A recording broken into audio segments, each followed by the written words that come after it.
Em nome do Pai que me criou, do Filho que me resgatou e do Espírito Santo que me santificou, divina vontade reina na minha vontade. Ó minha mãe, eu te amo e tu me amas. Dá-me um gole da vontade divina para a minha alma. Me abençoa, Mãe, para que todas as minhas ações sejam feitas diante de vossos olhos maternais. Amém, Fiat. Especial Semana Santa, o Evangelho como me foi revelado, escrito por Maria Valtorta. Continuação, parte 4. A cidade está tomada pelo terror. Há pessoas que passam batendo no peito, há outras que dão um passo para trás ou se viram, espantadas, ao ouvirem atrás delas uma voz ou o barulho de um passo. Em uma das muitas arquivoltas escuras, a aparição de Nicodemos, vestido de lã branca, porque para andar mais depressa ele tirou seu manto escuro sobre o Gólgata, faz que um fariseu que ia fugindo dê um urro de terror. Depois ele se dá conta que era Nicodemos e se agarra ao pescoço dele, com um desabafo estranho, gritando: "Não me amaldiçoes, minha mãe me apareceu e me disse que sejas maldito para sempre." E depois ele se agacha no chão gemendo: "Eu estou com medo, estou com medo." Mas todos estão doidos, dizem os dois. Chegaram ao pretório e somente ali, enquanto ficam esperando para serem atendidos pelo procônsul, José e Nicodemos conseguem saber qual é o porquê de tantos terrores. Muitos sepulcros se haviam aberto pelo terremoto e havia quem jurasse ter visto saírem os esqueletos que por um instante se mostravam em aparência humana e iam acusando os culpados do deicídio e os amaldiçoando. Eu os deixo no átrio do Petrório, onde os dois amigos de Jesus entram sem tanta história de estúpida repugnância e medo de contaminação. Volto ao Calvário, onde vou encontrar Gamaliel, que vai subindo, já esgotado, os últimos metros. Ele prossegue batendo no peito e, quando chega à primeira das duas pracinhas, põe-se de bruços, com todo o seu comprimento, sobre um chão amarelado e diz: o sinal, dize-me que me perdoas. Pode ser um gemido, ainda que só um gemido, para me dizeres que me estás ouvindo e que me perdoas." Eu compreendo que ele pensa que Jesus ainda está vivo.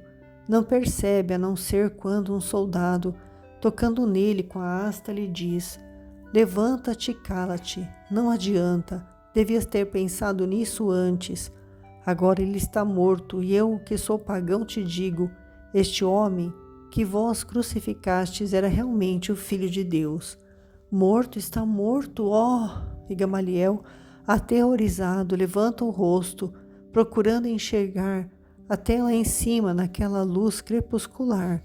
Pouca coisa ele vê, mas o suficiente para compreender que Jesus está morto. Ele vê. E vê também o grupo piedoso que está confortando Maria e João, de pé à esquerda da cruz, e que está chorando, com Longino de pé à direita, todo circunspecto em sua respeitosa postura. Ele se põe de joelhos, estende os braços e chora: eras tu, não podemos mais ter perdão. Nós tínhamos desejado teu sangue sobre nós, e isto brada ao céu, e o céu nos amaldiçoa. Ó, mas tu és a misericórdia, te digo, eu, o aniquilado, Rabi de Judá, venha o teu sangue sobre nós por piedade, asperge-nos com ele, porque só ele pode alcançar o perdão para nós. E ele chora. Depois, em voz mais baixa, confessa sua tortura secreta: eu recebi o sinal que pedi, mas séculos e séculos de cegueira espiritual estão sobre a minha vista interior, e contra a minha vontade de agora se levanta a voz do meu soberbo pensamento de ontem. Piedade de mim, ó luz do mundo, nas trevas que não te quiseram compreender, faze que desça um dos teus raios. Eu sou o velho judeu, Fiel àquilo que eu achava que era justo e era um erro, agora eu sou uma charneia árida, sem ter mais nenhuma daquelas árvores antigas, daquela fé antiga, sem nenhuma semente, nem o caule da fé nova. Eu sou um deserto árido. Faze tu um milagre, o de fazer surgir uma flor que tem o teu nome, neste pobre coração de um velho israelita contumaz. Neste meu velho pensamento, prisioneiro de fórmulas, penetra tu, ó libertador. Isaías o diz. Ele pagou pelos pecados e tomou sobre si os pecados de muitos. Ó, os meus também, ó Jesus de Nazaré. Ele se levanta, olha para a cruz, que vai se tornando cada vez mais nítida pela luz que a clareia, e depois ele se vai todo encurvado, envelhecido, aniquilado. E sobre o Calvário desce o silêncio, apenas rompido pelo pranto de Maria. Os dois ladrões, exaustos pelo medo, já nem falam mais. Estão de volta, correndo, Nicodemos e José, dizendo que conseguiram a licença do Pilatos. Mas Longino, que não se fia demais, manda um soldado a cavalo até o precônsul a fim de saber o que deve fazer agora com os dois ladrões. O soldado vai e volta a galope, com a ordem de entregar Jesus e de mandar quebrar as pernas dos outros, conforme a vontade dos judeus. Longino chama os 4 carrascos, que estão covardemente acocorados por baixo do penhasco, ainda aterrorizados com o que aconteceu, e ordena que os 2 ladrões sejam mortos a golpes de clava. E isso acontece sem protestos por parte de Dimas, ao qual o golpe de clava, dado sobre o coração, depois de terem sido quebrados os seus joelhos, corta pela metade em seus lábios, em um gemido, a tentativa de pronunciar o nome de Jesus. Da parte do outro ladrão, ouve-se maldições horríveis, e o estertor dos 2 é triste. Os 4 carrascos quereriam também ocupar-se com Jesus, despregando-o da cruz, mas José e Nicodemos não permitem. Também José tira o manto e diz a João que faça o mesmo e que segure as escadas enquanto eles sobem, com escoras e tenazes. Maria se levanta tremendo, ajudada pelas mulheres, e se aproxima da cruz. Enquanto isso, os soldados, tendo terminado sua tarefa, vão-se embora, e Longino, antes de descer para lá da pracinha inferior, vira-se, lá de cima do seu cavalo escuro, a fim de olhar para Maria e o crucificado. Depois se ouve o rumor dos cascos sobre as pedras e o das armas batendo contra as couraças, e vão se afastando cada vez mais. A mão esquerda já está despregada, o braço cai ao longo do corpo, que agora pende meio despregado. Dizem a João que suba ele também, deixando a escada por conta das mulheres. E João, montado na escada onde antes estava Nicodemos, passa o braço de Jesus ao redor do pescoço e o segura assim, abandonado totalmente sobre o seu ombro, abraçado pela cintura e ainda seguro pelas pontas dos dedos, para não ir chocar-se com a horripilante rasgadura praticada da mão esquerda, que ficou quase partida. Quando os pés estão sendo despregados, João tem de se esforçar para segurar e aguentar o corpo do seu mestre, estando naquela posição entre o seu próprio corpo e a cruz.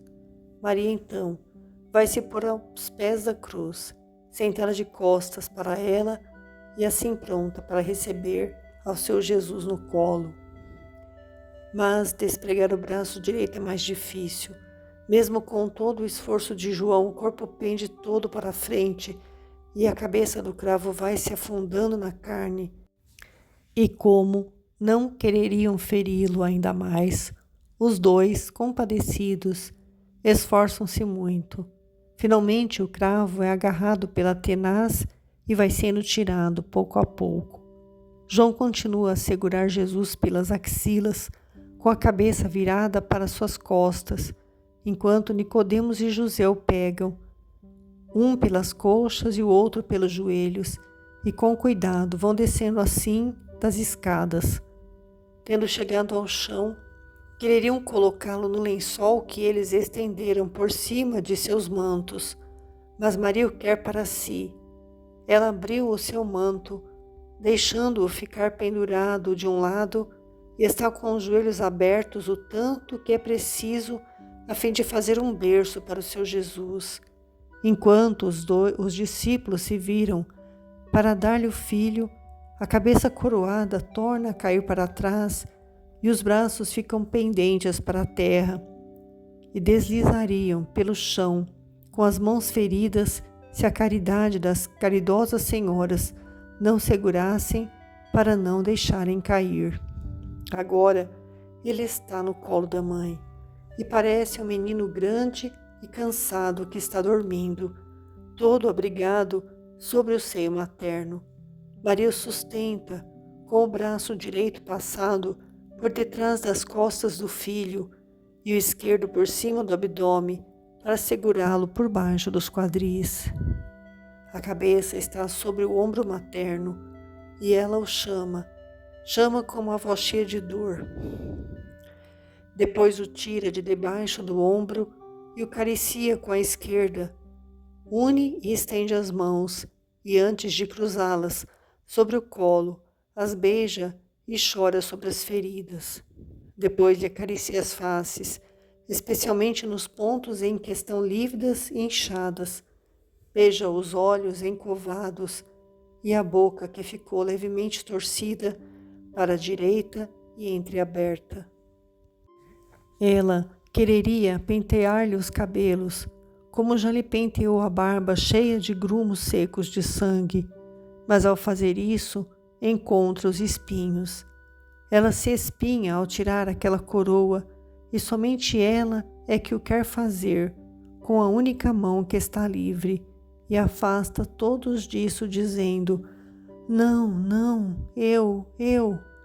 E parece que tem entre seus dedos a tenra cabeça de um recém-nascido, pois tão grande é a delicadeza com que o faz. E quando pode tirar esta coroa que tortura, inclina-se para medicar todos os arranhões feitos pelos espinhos com os seus beijos. Com a mão tremendo, ela divide os cabelos desalinhados, ajeita-os e chora, e fala baixinho, enxuga com os dedos as lágrimas que vão caindo sobre as carnes geladas e sangrentas, e pensa em lavá-las com seu pranto e com o seu véu que está ainda nas costas de Jesus. Ela puxa uma ponta dele e com ela se põe a limpar e enxugar os membros santos, e sempre volta a fazer-lhe carícias no rosto, depois sobre as mãos, depois acaricia os joelhos contundidos e se põe a enxugar o corpo, sobre o qual caem lágrimas e mais lágrimas. Ao fazer tudo isso, sua mão vai de encontro ao rasgão do tórax. A pequena mão de Maria entra quase toda na larga abertura da ferida. Maria se inclina para ver a meia luz e vê. Ela vê o peito aberto e o coração de seu filho. Grita então. Parece que uma espada esteja abrindo seu coração.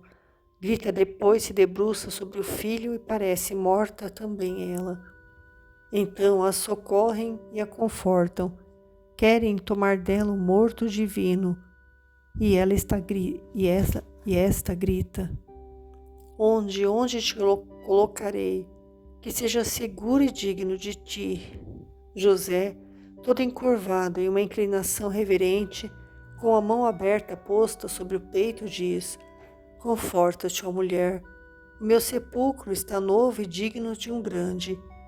Eu o dou a ele, e isto é o que Nicodemos, amigo, já levou para o sepulcro com os aromas, coisas que ele quer oferecer de seu.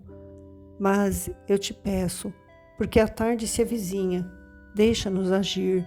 Estamos na Parasceve, sê boa, ó mulher santa. Também João e as outras mulheres faziam o mesmo pedido. E Maria, então, deixa que tirem do seu colo seu filho e se levanta, ofegante, enquanto eles o envolvem em um lençol, e ela recomenda: ide devagar.